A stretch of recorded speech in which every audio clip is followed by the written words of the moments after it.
Brought to you by TechnoSpark 20 series smartphones.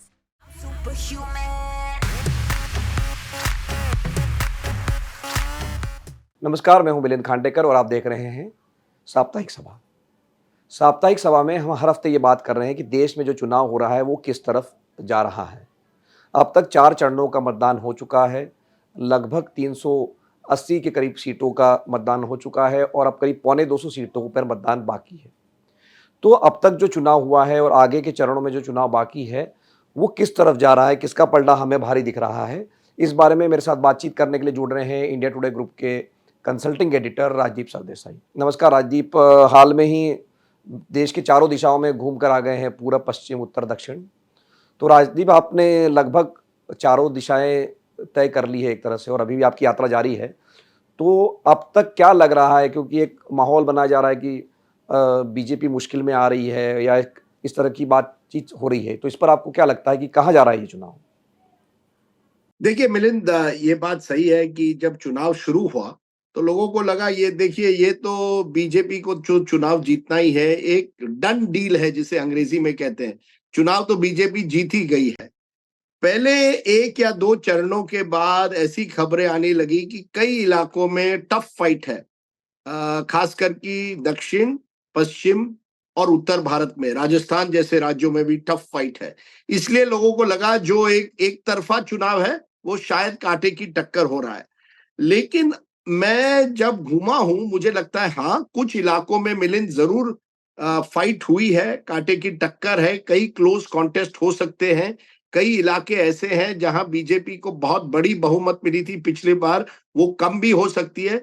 लेकिन जो overall चित्र मैं देख रहा हूं मिलिंद, उसमें अभी भी BJP comfortably party number 1 majority के आगे मुझे नजर आती है। मैं नंबर नहीं दूंगा, लेकिन ओवरऑल अगर मैं पिक्चर देखूं तो मुझे लगता है बीजेपी का भले ही वोट शेयर कम हो जाए कई राज्यों में, लेकिन क्योंकि उनके पास इतनी बड़ी बढ़त थी पिछले बार और क्योंकि विपक्ष कुछ ही इलाकों में वाकई टक्कर दे पा रहा है, तो ओवरऑल पिक्चर, नेशनल पिक्चर जो मैं देख रहा हूं वो ये है कि बीजेपी पार्टी नंबर 1 मेजॉरिटी के साथ आएगी। मोदी जी हैट्रिक करेंगे। और मैं एक फैक्टर इसमें जोड़ दूं मिलिंद, कि जब मैं महिलाओं से मिलता हूं, और अक्सर हमारी जो रिपोर्टर्स या विशेषज्ञ एक गलती करते हैं, क्योंकि महिला आसानी से कैमरा के सामने कभी कभी नहीं आती गांव में, इसलिए हम उनका मत नहीं जानते हैं।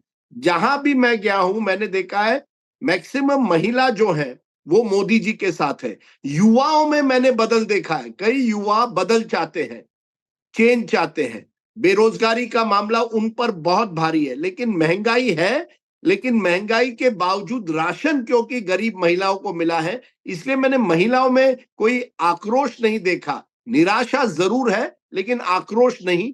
और इसी वजह से मैं कह सकता हूं कि मुझे लगता है आज की तारीख में नरेंद्र मोदी जी और भाजपा आगे है। एक और बात, उसके उनका संगठन, उनकी मशीन जो है वो अभी तक जमीन पर मजबूत है और मशीन के जरिए आप वोटरों को बूथ तक ला पाते हैं। जो पन्ना प्रमुख वगैरह जो है, उसका फायदा जरूर बीजेपी को होता है। और जैसे मैंने कहा, विपक्ष के पास उतने ना साधन है, ना नेतृत्व है, ना स्ट्रैटेजी रही है बीजेपी को इस चुनाव में मुकाबले देने की। नहीं तो राजदीप, जैसे आपने कहा कि चुनाव से पहले मान लिया गया था कि ये डन डील है कि चुनाव तो बीजेपी आराम से जीत जाएगी, बल्कि 400 पार तक का नारा दिया गया है, 370 पार बीजेपी जाएगी, इस तरह का नारा प्रधानमंत्री ने खुद दिया। तो ये डन डील से अब 4 चरणों में जो चुनाव हुआ है, इसमें ये जो आप बोल रहे हैं कि फाइट कहीं कहीं लग रही है, तो ये परिवर्तन का कारण क्या है, या उसको हमने ठीक से पहले असेस नहीं किया था? देखिए ऐसा है, मुझे लगता है एक बात मिलिंद हमें जाननी चाहिए, ये देश जो है इतना बड़ा है और इतना इतना डाइवर्स है। अलग अलग राज्यों में अलग अलग राजनीति होती है। महाराष्ट्र जैसे राज्य में वहां किसानों की समस्या वाकई गंभीर है। वहां अन्य मुद्दे हैं, मराठा रिजर्वेशन का मुद्दा है, सरकार के खिलाफ नाराजगी है, जिस तरह से सरकार बनी है, पार्टियां तोड़ी है। आप कर्नाटका में जाए, वहां सिद्धरामैया जी के गारंटीज जो है, उन्होंने काफी लोगों को लुभाया है। आप अन्य राज्यों में अन्य मसले हैं। कुछ इलाकों में बीजेपी ने कैंडिडेट्स शायद गलत चुने हैं, इसलिए उन कैंडिडेट्स को केवल मोदी जी पर एक तरह से निर्भर होना पड़ रहा है। तो अन्य राज्यों में अलग अलग मुद्दे नजर आते हैं। एक कोई मुझे पैन इंडिया नैरेटिव नहीं नजर आई, सिवाय एक बात की कि मोदी जी क्योंकि 10 साल से एक स्थिर सरकार दे पाए हैं, बाकी कितने वादे पूरे किए हैं वो उस पर अलग अलग राय हो सकते हैं, लेकिन एक स्थिर सरकार दी है। तो मुझे लगता है वोटर जो है, जो मैंने देखा है, वो स्थिर सरकार, स्थिर नेतृत्व चाहती है, और क्योंकि विपक्ष वो नहीं दे पाती है, इसलिए मोदी जी को मैंने देश भर में एडवांटेज देखा है। लेकिन हमें यह जानना चाहिए कि जब हमने 400 पार का ये नारा लगा, हमने ये उस नारे को टेस्ट नहीं किया कि जमीनी हकीकत क्या है। जैसे आप जमीन पर जाए, लोकल लेवल पर हर हर राज्य में कोई ना कोई लोकल लेवल का इश्यू है, मुद्दा है, जो इस चुनाव में जरूर लोग बात कर रहे हैं। कहीं बेरोजगारी हो, कहीं वो पेपर लीक का मामला हो, कहीं पानी की किल्लत हो, इन मामलों पर भी इस बार चर्चा हुई है। लेकिन इसके बावजूद एक जो पैन इंडिया नैरेटिव वो ये है कि हमें एक स्थिर सरकार चाहिए। पर राजीव, आप ये जो बात कह रहे हैं कि उम्मीदवार कहीं ना कहीं कुछ कुछ सीटों पर मैटर कर रहे हैं, और ये बार बार हमको देखने मिल रहा है, क्योंकि 2014 में देखिए या 2019 में देखिए, वहाँ उम्मीदवार मैटर नहीं किए, मोदी जी ही काफ़ी थे, उनके नाम पर ही वोट पड़ रहा था। और मैं बार बार, एक बार साउथ मुंबई की सीट का मैं बार बार उदाहरण इसलिए देता हूँ कि वहाँ पर जो गुजराती मतदाता है या मारवाड़ी है, अन्य भाषा के हैं, लेकिन शिवसेना को भी उन्होंने मतदान किया, जो कि आमतौर पर माना जाता था। तो लेकिन ये था कि तब मोदी जी ने कहा कि मेरा उम्मीदवार है, उसको वोट डालिए। तो वो पार्टी का उम्मीदवार मैटर नहीं कर रहा था, मोदी जी मैटर कर रहे थे। वही तरह से हमने जैसे दिल्ली में भी देखा, मान लीजिए अरविंद केजरीवाल के नाम पे मतदान हो रहा था, तो वो सीट पर कौन खड़ा है वो मैटर नहीं करता था। तो ये जो अब कहीं कहीं जो सीट वाली जो बात आ रही है कि यहाँ उम्मीदवार कौन है, ये बार बार मुझे भी सुनने मिल रही है। तो ये आपको क्यों लग रहा है कि इसका मतलब क्या कोई नेशनल मुद्दा नहीं है, या लोग अब अकाउंटेबिलिटी चाहते हैं अपने जो रिप्रेजेंटेटिव्स हैं उनसे? जो आपने कहा उन सब बातों में कुछ ना कुछ सच है। हमारे जो वोटर है, वो कई वोटरों से जब आप बात करते हैं, वो कहते हैं हमारे सांसद हमारे साथ नहीं थे जब कोविड की महामारी हुई।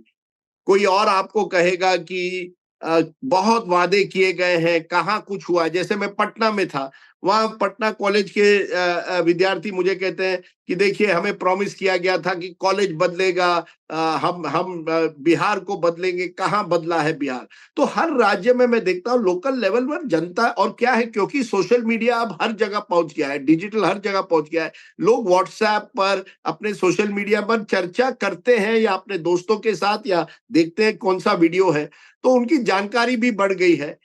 और इसी वजह से मुझे लगता है अन्य नैरेटिव्स, अलग अलग काउंटर नैरेटिव्स अलग अलग राज्यों में है, अलग चीजों पर लोग बात कर रहे हैं। लेकिन इसके बावजूद, क्योंकि मुझे अभी भी लगता है कि मोदी जी के नेतृत्व में एक विश्वास है। मैंने कहीं भी ऐसा नहीं देखा कि मोदी जी के खिलाफ गुस्सा हो। हाँ, अगर आप कांग्रेस के वर्कर है या एक्टिविस्ट है या कांग्रेस के नजदीक है, तो जरूर ऐसे कुछ लोग मिले हैं।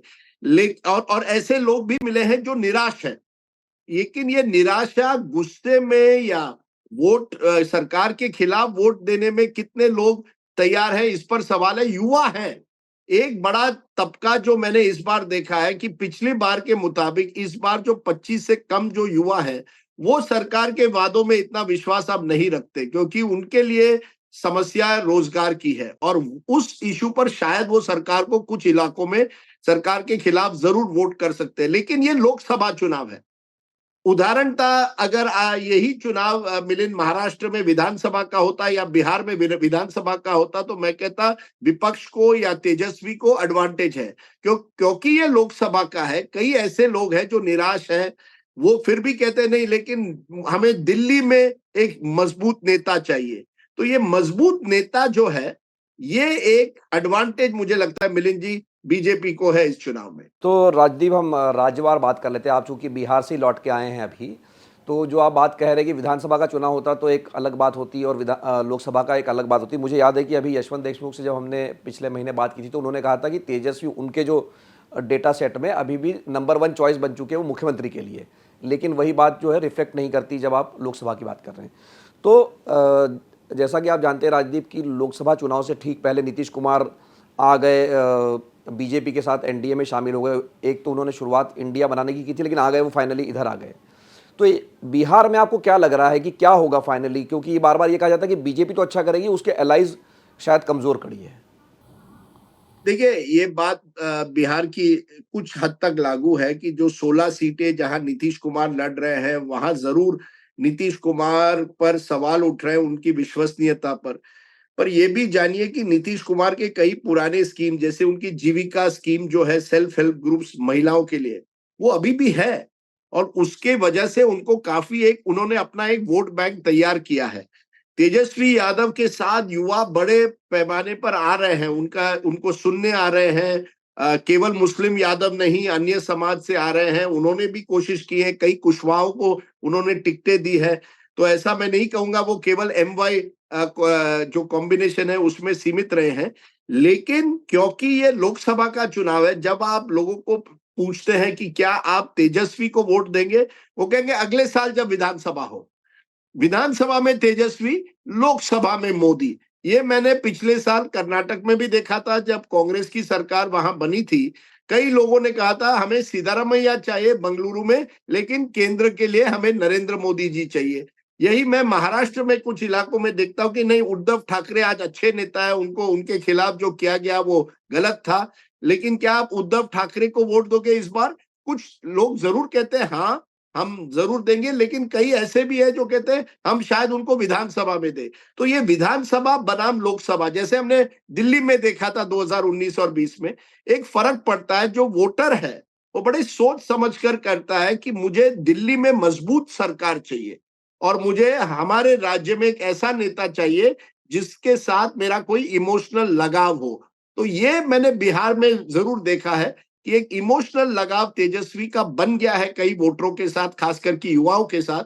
लेकिन क्या इसकी वजह से वो लोकसभा चुनाव क्योंकि एक वन मैन शो है दूसरी तरफ मोदी जी हैं नीतीश कुमार हैं उपेंद्र कुशवाहा है जितिन राम मांझी है तो एक बड़ा अलायंस उनके चिराग पासवान है एक बड़ा अलायंस उनके खिलाफ खड़ा हुआ है लोकसभा के लिए।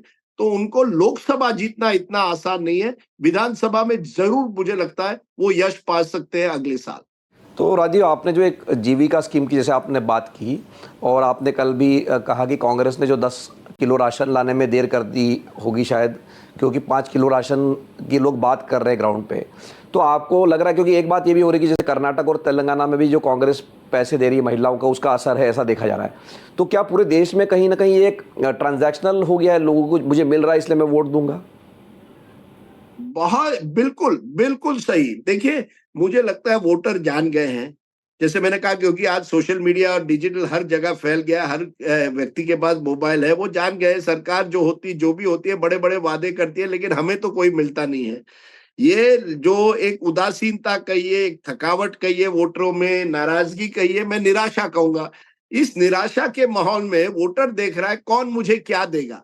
चलो आप मुझे 5 किलो चावल दे रहे हैं वेरी गुड दूसरा मुझे 10 किलो दे रहा है चलो वेरी गुड। हम अब मैं मैं एक बस राइड में गया था बस में कर्नाटका में।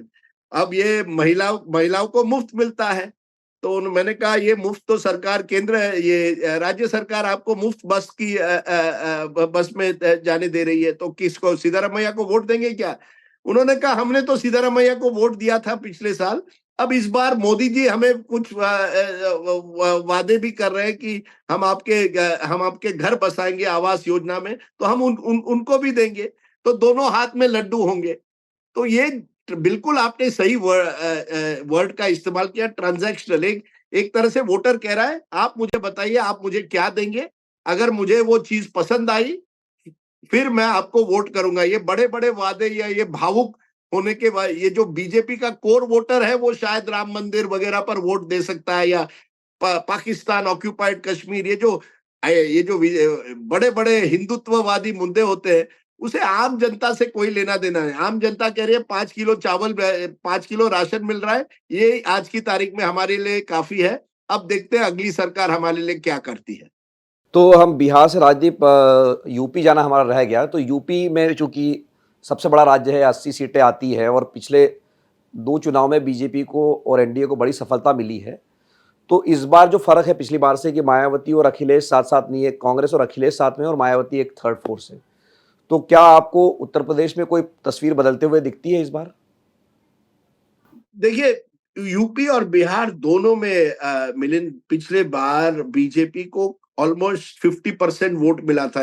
बिहार में तो अपने सहयोगियों के साथ 53% तक गया था। तो गैप बहुत बड़ा है। और हालांकि यूपी और बिहार दोनों में मैंने ऐसे लोगों से मैं मिला जो पिछली बार बीजेपी को वोट दे रहे थे, लेकिन इसलिए इस बार कह रहे सोचना पड़ेगा। इसके बावजूद मैं कहूंगा, क्योंकि गैप इतना बड़ा है, क्योंकि ये महिला फैक्टर इतना हावी है, क्योंकि कहीं ना कहीं यूपी में योगी जी बहुत उनकी लोकप्रियता है, खास करके फिर से मैं कहूंगा महिलाओं में, कि लोग कहते देखिए योगी जी के आने आने में शासन फिट हो गया। तो ये राशन राम शासन, ये त्रिशूल एक तरह से बीजेपी को हेल्प कर रहा है। हालांकि मैंने वो उत्साह नहीं देखा जो 2019 या 2021 विधानसभा में भी 2022 के विधानसभा में यूपी में नजर आया था। इस बार मैं देख रहा हूं कि एक वोटर इतना उत्साहित नहीं है, लेकिन फिर भी क्योंकि दूसरी तरफ विकल्प भी नहीं नजर आता, ये बड़ी बात है। लोग कहते हैं हाँ इतना इतना काम तो नहीं हुआ जितना ये सरकार कहती है, लेकिन दूसरे और किसको दे। तो वो राहुल गांधी का कास्ट सेंसस का जो मुद्दा है वो चला नहीं है लोगों में।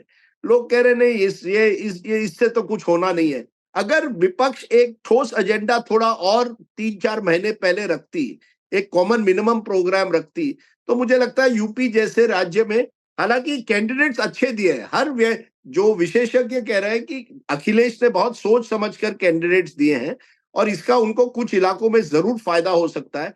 लेकिन क्या वो केवल वोट शेयर बदलेगा या सीटें बदलेगा, ये अभी भी एक बड़ा सवाल है। हाँ, मतलब एक जो मिलता जुलता आंकड़ा राशिद किदवई ने मुझे बताया, उन्होंने ये कहा कि 34 सीटें ऐसी है जो अखिलेश का हवाले से, कि जहाँ 40% से ज़्यादा वोट पिछली बार मिला था दूसरी पार्टी, मतलब समाजवादी पार्टी या जो अलायंस था, तो उनको ये लगता है कि इन सीटों पर हमारा कोई चांस बन सकता है, ऐसा समाजवादी पार्टी को लगता है।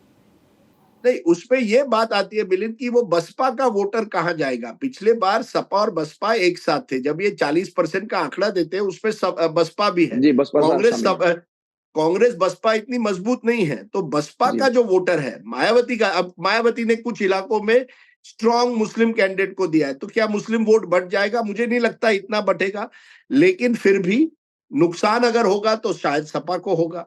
कुछ इलाकों में ये भी कहा जा रहा है वो बीजेपी को भी नुकसान पहुंचा सकती है। कोई कहा जहां प्रजापति एक कैंडिडेट उनका है या बीजेपी का भी प्रजापति है। तो ऐसा नहीं है कि हर जगह में मायावती केवल सपा कांग्रेस को नुकसान पहुंचा सकती है, लेकिन कितना और केवल गैप कम कर अखिलेश जी कर पाएंगे या जीत पाएंगे। जैसे कन्नौज की सीट है, वहां आज की तारीख में लगता है अखिलेश को अच्छा चांस है। लेकिन ऐसी कई सीटें हैं जहां कॉन्टेस्ट टाइट है, लेकिन क्योंकि बीजेपी की मशीन जमीन पर मजबूत है, मुझे लगता है अभी भी कि एडवांटेज बीजेपी को उत्तर प्रदेश में जरूर है। योगी मोदी एक डबल इंजन की अगर कहीं भी बात हो तो वो एक उत्तर प्रदेश है और कुछ हद तक असम है। नहीं, तो यही बात तो सही है राजीव की जो बसपा का परफॉर्मेंस कैसा रहेगा उस पर काफ़ी हद तक निर्भर है, क्योंकि हम लगातार देख रहे हैं कि जो 20% वोट शेयर था उनका 2019 में या 2017 में, वो घट के 2022 में जब सब लोग अलग अलग लड़े थे तो वो 12-13% पे आ गया था। तो प्रदीप गुप्ता से भी जब हमने बात की थी तो उन्होंने यही कहा था कि ये बहुत हद तक डिपेंड करेगा कि बीएसपी का वोट बीजेपी की तरफ जाता है या वो एसपी या कांग्रेस की तरफ जाता है। ये मेरे ख्याल से उत्तर प्रदेश में जो भी फैसला होगा उसमें उसका योगदान होगा। तो अब सबसे आखिर में राजदीप हम चलते हैं महाराष्ट्र में, जिस पे हमने आपसे पहले भी चर्चा की थी, लेकिन उसके बाद भी आप घूम के आए हैं वहाँ से। तो महाराष्ट्र को लेकर लोग मतलब दोनों पक्ष ये कह रहे हैं कि हमारी सीटें ज़्यादा आ रही, मतलब जो महाविकास आघाड़ी या जो उद्धव ठाकरे लेड अलायंस है वो भी कह रहा है कि हमारी भी 30 से ज़्यादा सीटें आ रही है, और बीजेपी भी यही कह रही है कि हमारी भी 30 से ज़्यादा सीटें आ रही है। मतलब दोनों अलायंस का दावा जो है यही है कि हम ज़्यादा सीटें जीत रहे हैं। देखिए, अगर मिलिंद मैं कहूं कोई राज्य सबसे बड़ा, सबसे मुश्किल है प्रिडिक्ट करना, वो है महाराष्ट्र। बिल्कुल कांटे की टक्कर है, सीट बाय सीट मैं कहूंगा। एंटी इनकम्बेंसी भी है सरकार के खिलाफ, एक नाराजगी भी है कुछ इलाकों में। दूसरी तरफ जो महाविकास आघाड़ी है, जो ओपोजिशन का फोर्स है, उनकी भी कुछ दिक्कतें हैं, उनमें भी वो उस लेवल का तालमेल हर जगह नहीं हुआ है। इसलिए महाराष्ट्र जैसे राज्य में प्रिडिक्ट करना बहुत मुश्किल है मिलिंद। मैं तो सेफ खेल रहा हूं महाराष्ट्र में, जब भी कोई पूछता है मैं कहता हूं 50-50। अगर कोई राज्य है जिसको आप वाकई मिलिंद वो बिस्किट है कोई 50-50 बिस्किट ब्रिटानिया की, उसी तरह वो महाराष्ट्र में। अगर आप पश्चिम महाराष्ट्र और दक्षिण महाराष्ट्र एक तरह से ले तो वहां मुझे लगता है एनसीपी और कांग्रेस और शिवसेना उद्धव ठाकरे को एक एडवांटेज हो सकता है। मराठवाड़ा में कांटे की टक्कर है। विदर्भ में बीजेपी को अभी भी मैं समझता हूँ एडवांटेज है। मुंबई में बिल्कुल सीट बाय सीट हो रहा है, लेकिन बीजेपी कुछ इलाकों में भारी है, कुछ इलाकों में उद्धव ठाकरे की जीत हो सकती है। कोंकण में slight edge to Uddhav Thackeray. तो अगर आप पूर्ण चित्र ले, महाराष्ट्र एक तरह से एक आईना जो है, जो टूटा हुआ आईना है, जहाँ क्योंकि इतनी पार्टियां बिखरी हुई है, वोटर बिखरे हुए हैं। कई वोटरों से मैं मिला, उन्होंने कहा वही नेता जो मुझे पिछले बार कह रहे थे इस नेता को हराओ, वो कहते हैं इस बार इस नेता को जिताओ। अब वोटर भी कंफ्यूज्ड है और एक नाराजगी, उदासीनता का ये सब है महाराष्ट्र में। लेकिन मैं कहूंगा कि जो बीजेपी को और उनके सहयोगियों को 42 मिले थे सीट 48 में, वो नहीं मिलेंगे इस बार। वो कम जरूर होंगे। अब सवाल है कि वो कितने कम होते हैं। नहीं तो यही बात राजदीप सबसे महत्वपूर्ण है। ये बात तो लोग मान रहे हैं कि वहाँ सीटें कम हो सकती है एनडीए की, लेकिन बीजेपी भी इस बार चूंकि ज़्यादा सीटों पे लड़ रही है, तो ये देखने वाली बात होगी कि बीजेपी का नुकसान कितना होता है और एनडीए का नुकसान कैसे होता है। तो लगता है बीजेपी का थोड़ा कम हो सकता है, क्योंकि आपने जैसे कहा बीजेपी इस बार ज्यादा सीटें लड़ रही है।